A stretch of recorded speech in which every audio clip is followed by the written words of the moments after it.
All right, now we are live. Hello, Beachbody champions. I'm Keyshawn Graves. Hopefully there's no background noise.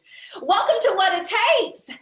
I am Keyshawn Graves, like I just said, on the coach development team. We're a group of people that you guys can use as an additional resource to brainstorm or to strategize the actions necessary to reach your goals. And we have mentors who speak Spanish, French, who work with coaches all over the United States, UK, and of course, Canada. If you're a diamond coach or above, be sure you check out FAQ 7581 and use us. We are here to help. All right, so we are here today for What It Takes. If you have been hiding somewhere on Tuesdays, What It Takes is a weekly mini series where we ask the same exact questions to elite coaches, and they tell us what it takes to lead an elite team, to reach goals, to reach success in this business. And today we get to talk to my homegirl, a fashionista diva, 3-time elite coach, 15-star superstar diamond. She actually has 2 other business centers. One is a 4-star diamond and a 3rd business center at diamond. She is a Success Club 10 All-Star legend, so she's helped at least 3 people every single month for 60 months consecutively. She's a mom of 2 and the founder of Team Beat Nick Dynasty. Welcome, Niki Whiting, to What It Takes. Hi, thanks for having me. I'm excited. You're fun. Well, thanks, girlfriend. So let's jump in. Before we get into our questions, why don't you tell us just a little bit about yourself? Okay, well, I am a mom of 2 girls, and I have been coaching for 5 years this month. I was a former elementary school teacher, and I taught 3rd grade. And a little bit about like how I got started, or just in general about me? Yeah, well, how were you introduced to Beachbody? Yeah, so my coach, Stephanie Chico, who is amazing, she, thank goodness, reached out to me because, in all honesty, I may not have ever reached out to her on my own, like about a program or, support or whatever. But I was 6 months postpartum with our first daughter, and she invited me to a challenge group. And I was just like anyone else who, she reached out and said, hey, I think you'd love the community. And I knew absolutely nothing about it. I didn't know what a challenge group was. I actually didn't even know like what was associated with Beachbody. I actually had Insanity sitting on the shelves collecting dust. But I didn't know that Beachbody had created that program. And so when she started to talk to me, I was like, oh, I actually think I have that. I was like the eBay girl, the girl that like, I already have it and I don't need to purchase anything from you. I was that girl, but she invited me to still join her challenge group. I didn't purchase anything, and started with her and lost like 6 pounds in 6 weeks. And really started to learn about nutrition. I was starting to make myself a priority again, and loved it. So I started to naturally share just a little bit of what I was doing on social media because it was fun. And at that point, she started to ask me about coaching, and it was not drinking Shakeology or anything like that yet. And I said no 3 times. She asked me 3 different times and I said no. So I think I'm just really thankful that she continued to ask. And that's where I think a lot of coaches get discouraged. They ask once and then stop, or, this person didn't purchase anything from me, and so they don't invest the time in them. So I'm thankful that she did all of those things for me, because I signed on eventually just to get the discount on Shakeology. And here we are. Here we are. I'm so happy that she asked you. I mean, you always hear someone could be waiting, like someone's life could be depending on your invitation, on you asking them. My life. Not even just asking, following up. Yes. She followed up continuously. And finally I was sitting down with my husband like, okay, she keeps asking me and I do like the products, so let's just see. Let's talk about this. Wow. So once you signed up, can you describe what those early days look like? Yeah. A lot of people ask, what does a day in the life look like? But, honestly, what it looks like now is very different than 5 years ago when I first started. And it was very new to me to be at home and working with a baby. So that was a transition for sure, but it was exciting. I really loved the idea of building the business. And once I started to get more confidence in it, it was even more fun. And so I loved it, but I was doing it in kind of like power pockets, like just whenever I could. Not necessarily a complete power hour, because the reality was that my child may not have slept for an hour.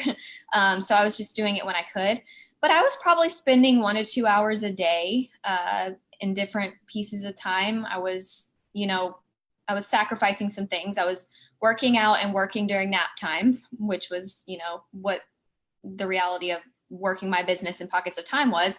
And then after she went to bed, I would sit down and work as well. So I love reality TV. I still do.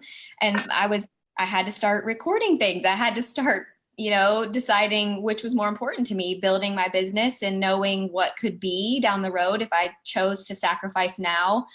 And I look back and I'm like, sacrificing watching reality TV is really not a sacrifice. That is not a huge problem. But for some people, that's the way that you kind of rest your mind at night. And that was me. And so I started to work my business in those times when I was, mindlessly doing other things. And that is kind of how I slowly started to build. I've heard that called stacking the habits before, but you mentioned this decision that you made. You talked about the sacrifice. You talked about maybe sucking at some areas in life, like reality TV, in order to do better with your business. So would you say that those are some of the habits or the things that you can attribute or contribute your success to? Yeah, I mean, I think I love the saying where there's the periods of hustle and periods of consistency, because that was definitely me. I was hustling. And I was okay with that. People would be like, you're working really hard. And I'm like, yeah, I am working really hard because I can see what is happening with these other coaches who are putting in that same effort. And I'm willing to match that or go above and beyond it to have the freedom eventually to have that freedom of time. I watch plenty of reality TV now, but that's because I've allowed myself to rearrange my schedule to do calls during the day mostly and things like that, which, never would have happened if I was substitute teaching here and there when I first started coaching. And so I think definitely consistency. You hear every coach any successful coach talk about consistency over time, and then the periods of hustle. And I am very inspired by coaches who, rank advance and their income grows and they're doing all these things. But I also kept my head down a lot. I was not going to compare myself and get myself in that headspace, because I knew how powerful that was as well. And I could only control my business. I could only control what I was doing. So still to this day, it's head down and just do what you got to do for your business. All those things we hear, put the blinders on, control the controllables, stay in your own lane. When you really do it. Yes, it works. Niki, what advice would you have for a brand new coach who doesn't know where to start? What can they do today to get them to achieve long-term success? I think what's really important in this day and age, if you plan to build your business the way I did, which was 99.9% on social media, which is great that we had this opportunity to do that.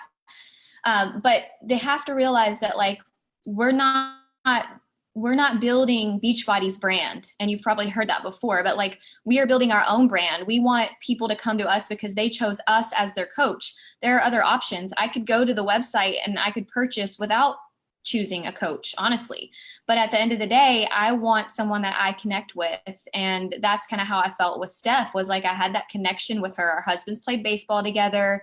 She was a mom and she was staying home and she was starting to get fit and all those things. So I think really building your brand and building your following is something to put time and effort into, and whether that is taking a hard look and investing in something that's going to help you see that vision, if you can't see it for yourself, and investing in the little apps that are going to help your page look better, which I don't think a $4.99 investment in an app is really that much of an investment, but those are things you think about early on.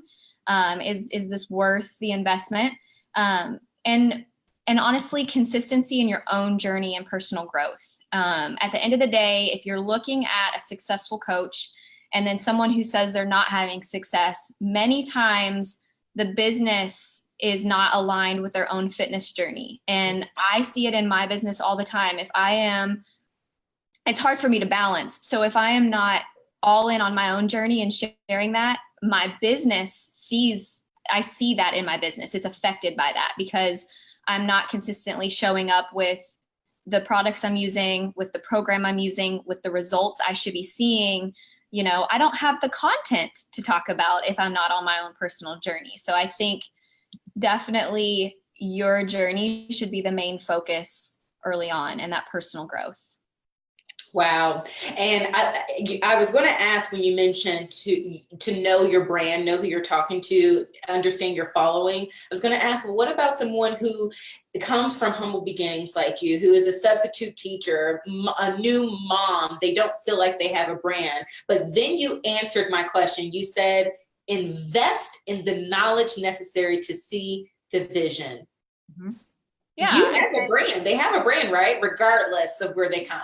Yeah, you have something that's special about you. You have things that you enjoy. You have things that you can share outside of just fitness. And at the end of the day, anybody's page that I'm following for inspiration is not just posting fitness selfies. They're not just talking about the products they're using. They're sharing their life, and I like them for who they are and their personality and the commonalities that we have, and then from there, I choose to trust that person. That's great. So be you. So my next question for you, Niki, is what about the coach who is struggling or the coach who is thinking about giving up? What advice do you have for them? Don't quit. I've had several coaches in a 5-year span. You've seen everything in this business, the good, the bad, the ugly, every business kind of has that. But I've seen coaches who've really struggled and said, is this for me? Questioned, is this something that I should be doing? Am I a good enough leader? Am I this? Questioning just all of it. And I will say that I have seen those people come out of that feeling and out of that slump and have success in their businesses, like insane growth now, when 2 years in they were wanting to quit, and here we are 4 years later and their business is booming because they simply didn't stop. But the biggest thing I think is, when something's not working, redirect your sales. Like, figure out what's not working. Don't do that. Let's not continue to repeat the things that aren't working and then wonder why our business hasn't changed. Instead, you need to redirect the sales. Where does the business need to go? And focus on not only strengthening what's not working, but I think it's really important to find what are your strengths already, not necessarily your weaknesses, but what is it that you're good at? Because there's so many. If someone comes to me about how do you organize your follow-ups, don't come to me for that. I am like, that is a huge weakness for me. And I'll say it, but there are plenty of people that's their strength. But I tell coaches, work on your strengths just as much as your weaknesses, because those are going to be the things that you feel natural and comfortable in and can grow that way. But I think looking at your business and just where it's lacking, again, a lot of times your own personal journey is probably not on par with, I think sharing your own personal journey is really where a lot of that magic starts to happen. So keep going, never give up. Yeah. That's great. So what was the best advice someone has given you regarding your business? Well, as a leader, I feel like it's not allowing others' struggles or where their businesses are at or are not at to affect you and how you feel, because we are in a business of networking. We are in a business of relationships, and very much like that it can affect our emotions. I'm an emotional person. I am very wanting to make everyone happy before myself, which is very draining of our energy. And so we have to realize, I think the biggest thing was make sure you're filling yourself up first so that you can then go and invest in others, because it is draining. I've spent today on one-on-one calls, and while I love them so much, it's also very mentally draining because you're invested in these people and you want that success for them. So I think just knowing that one person's path isn't your path and separating those two. Wow. That's great. Okay, so that is the end of our questions. Niki, we have moved on to the fast round. You have already given us so many gems and golden nuggets of great information. So thank you. And now this next part, we're going to move a little bit quicker. So first question in the speed round, on average, how much time do you spend working your business per day? This has to be really fast. I have a babysitter 3 days a week. I'll say that was an investment that I decided that I needed after my children stopped taking multiple naps a day. So that was worth it for me. So I work in those days the most. Like, that's where I spend the majority of my time. And then I probably spend, on average per day, totally sitting down focused, 3 to 4 hours. And that is 5 to 6 days a week. 5 to 6 days a week. What about the beginning? The beginning, I was working on weekends as well. And I was, I don't know. Early on, 2 hours a day, 7 days a week. As it got busier and I loved it, I was definitely investing maybe 4 hours a day. That was on my own. That was like me just wanting to up it. I didn't want to like up the ante every time, but I feel like 2 hours a day was totally fine. Okay. And that was in your power pockets too, right? Yeah. It just depended. Like I started to get a sitter as my income grew. I'd get like a sitter once a week, and then I would just like cram a bunch of time, a bunch of work into that time. And I like to do that. I like to really buckle down Monday, Tuesday, Wednesday. So that rank day, payday is just more celebration. Friday is like what I want to do, and then I can unplug. Oh, that's a great way to set up your week. So what's your average success club each month? That's hard to say, but probably like 25 a month. 25. What percentage of time do you focus on your own business versus your team? I am really bad at balance. So it's hard because everyone's like, you should focus on your own business 80% and like 20% on the team, but that's hard. That's a hard thing to juggle. So I'll be honest, it really varies week to week for me. Like, I am doing one-on-ones all week. So that's very much like my team. But I do think that it's important to be on your own journey, which is also your business, and sharing that consistently. So I would say 70% of it should be on your own: business building, recruiting, coming up with, content and sharing your own journey. I think is 70% would be, 60% might be more realistic. You've mentioned this, staying on your journey, sharing your own journey. Guys, this vitamin Be Improved the Product Works has been all up and through these answers today for what it takes to have success in your business, what it takes to lead a team. I feel like drinking your Shakeology, using the performance line, working out, those are all business activities that are such easy check marks every day. Boom. How many coaches do you enroll each month? That varies, but let me say this. In the beginning, I was like 2 to 4 a month and was hitting elite, so as long as there were quality, it didn't really matter. I will say now that my business has been going longer, I have more interest now. I've tried to develop, an attraction market as well and all those things. So probably between 4 and 8 a month. Okay. So we have made it to our final question, which has nothing to do with the business. Oh, don't be too scared. What do you miss most about being a kid? That's a fun one. Oh, what do I miss most about being a kid? So many things. I don't know. I guess feeling like the biggest stressor that I had was like what dessert I was going to have, or wanting to stay up past my bedtime, like really thinking that was life altering, when in reality there was like nothing to stress about. So I think just I don't know, like what toy I was going to play with for that day, like being my biggest stress, or eating whatever junk food I wanted and having nothing happening. Yeah. The stress-free lives of Yeah. children. Well, Yeah. Niki, thank you so much for joining us today on What It Takes. Like I said, your information that you shared with us was awesome. I took some notes. Phase 1, being proof the product works, being on your journey, making those decisions. Those are all things Niki mentioned. Go back, listen to this call, share this call. Niki, thanks again. We'll see you guys next. Thank you for having me. What'd you say? Thank you for having me. It's our pleasure. Mwah. Bye.